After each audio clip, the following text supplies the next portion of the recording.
Hello, my name is Caleb Burris. I'm one of the student nurses. Could you just verify your daughter's name and date of birth? Her name is Madeline Burris, and she was born February 13th, 2020. Alrighty. And I'm guessing your mom? Yes, sir. Alrighty.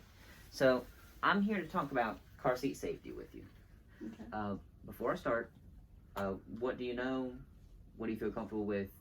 And what would you like me to touch on? I know the basics, but it would be better if you just touched on everything so I know that my child will be the safest. Okay. And what ways do you learn best? Are you more of a physical learner, like hands-on?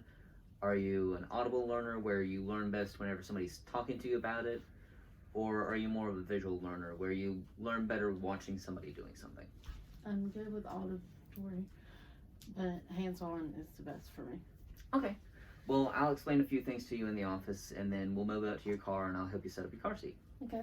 Alrighty, so starting off, whenever you first come home from the hospital, you've got three options as far as car seats. Okay. You've got the rear-facing car seat. Okay. You've got the rear-facing car seat that can convert into a front-facing car seat. And both of these come with a base. So you've got your actual car seat portion. You can set up your child in the car seat inside your home, and then carry them out to your car and just place them in the car seat. Okay. And it latches to the actual car seat portion so that you're secure.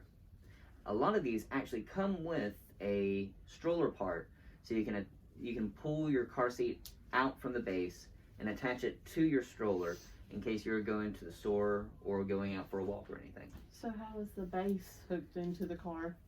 So the base is hooked into the car through the latch system. Okay. Your car seat will have hooks that you attach into your car Okay. through the latch system. Okay. Your car has little hooks underneath your seat or in between the cushions of your seat that attach your car seat base to the actual car. Okay. Now, whenever you're using those, you want to make sure that your car seat and your child's weight together does not reach a combined weight of 75 pounds or 65 pounds. If it does, you need to use the seat belt instead. Okay. So, we already went through that. Those two, you've got the front facing and the front facing converting, or the rear facing and the rear facing converting. You also have a 3-in-1 car seat. Okay. So the 3-in-1 car seat, you've got the rear facing, you've got the front facing, and it can also convert into a booster seat. Okay. The benefit with the 3-in-1 is that you only need to buy one car seat, but you cannot take that car seat out and carry it with you. It has no carrying handle, but it stays in your car forever. Okay.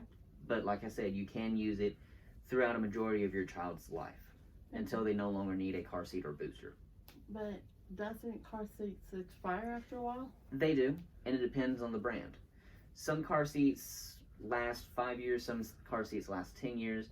You just need to look at your owner's manual and see the recommended expiration date for your specific brand.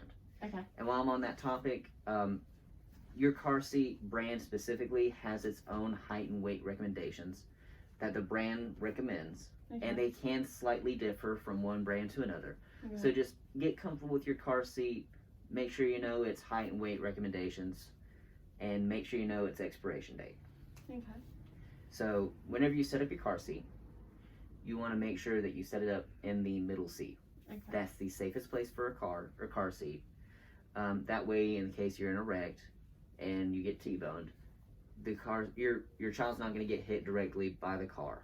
Okay. Or the airbags, because the airbags can be harmful to your child as well. Okay.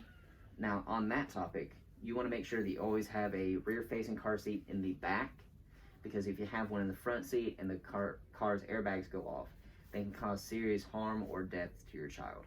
Okay.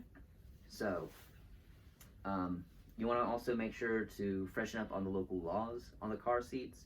In North Carolina, you just need to make sure that your car seat, you've set up your car seat with the minimum recommendations for your child. For example, if the recommendations for a front-facing car seat is that the child is at least 20 pounds, and you have your child that is 15 pounds in a front-facing, you could be fined for that. Okay. So, do you have any more questions before we step outside? Yes. So if my daughter or son was born a preemie and I had them in a rear facing car seat, what if they were to slide down or lean left to right? Because I know with the light belts and everything, it could hurt their neck and they could be hurt if I was in a wreck with that. Right. How do I keep that from happening? So first off, you want to make sure that you've got your car seat set up and tightened as much as possible where it's safe for the child. Okay. One way you can check for that is you can take your fingers and pinch against the against the belts, and if you're able to pinch anything, you need to tighten your car seat up from there. Okay. If you've done that and they're still moving around the car seat, you need to take some bath towels, roll some, not big bath towels, but like a burping cloth or a Baby towels? baby towels. Okay. Roll them up, put them on either side of your child, and then put one underneath the buckle of the crotch. That way it pushes them together and it takes out some of that wiggle. Okay.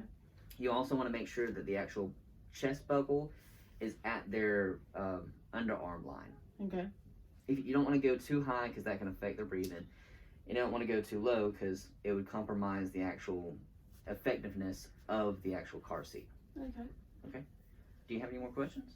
I have one more. Yes. I know you said with a rear facing that they need to be in the middle. When they reach the requirements and I can turn around to a forward facing, does it still need to be in the middle or can I move it to the sides? You're not going to get fined for having it on one side or the other. It's just recommended to have it in the middle as that's the safest spot. Okay. But I understand that if you have more than one child, it does get difficult to have them in the middle. Okay. Because I know car seats are kind of bulky depending on the brand that you have. Mhm. Yes, sir. Any more questions? That's all I can think of. Alrighty. Then if you're ready, we'll go out to your car and I'll help you set up your car seat. Okay. Alright. Thank you. So, for your specific car seat, it's rated, the rear facing is rated for children that are 5 to 40 pounds. Okay. So your child is under 40 pounds, so we want to try and keep her in a rear facing until she reaches that maximum weight recommendation. Okay. So she's over 22 pounds. Yes. So technically it's legal for her to be in a forward facing, but again, we want to try and keep her in a rear facing due to safety. Okay.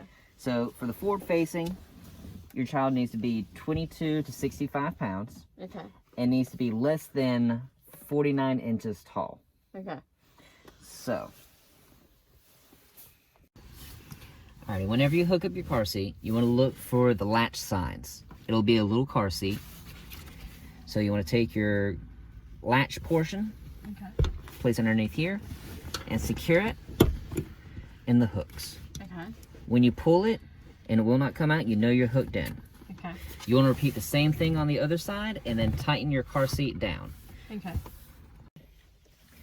So you know your car seat's secure whenever you try and move it, and it will not move more than an inch in either direction. Okay. So whenever you're putting your child in the car seat, you want to make sure to try and to avoid bulky clothing, heavy blankets, as that can compromise the security of the car seat. Okay. Because in the occurrence of a crash, these clothes and blankets will compress and will not make the actual restraint effective. Okay.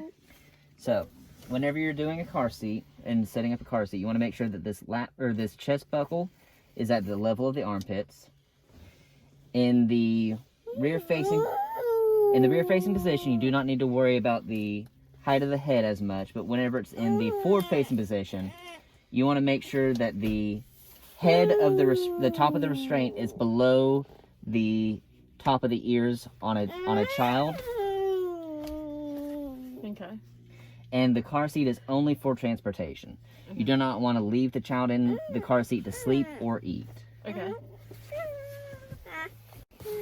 So whenever it's time for your child to move to a booster seat, you want to make sure that the seat belt goes at the middle of the collarbone, Okay. which in this child it does not.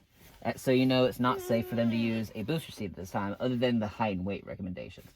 Also, you want to make sure that the lap belt goes across the lower portion of the hips, and as you can see here, it's going across the abdomen. Okay. So you know it's not correct in this situation. Yes. Alrighty. finally, whenever it comes time to use just a regular seatbelt, you want to make sure that, the same as with the booster seat, that the seatbelt goes across the lower part of the hips and not the abdomen, and is midline with the collarbone. Okay. So,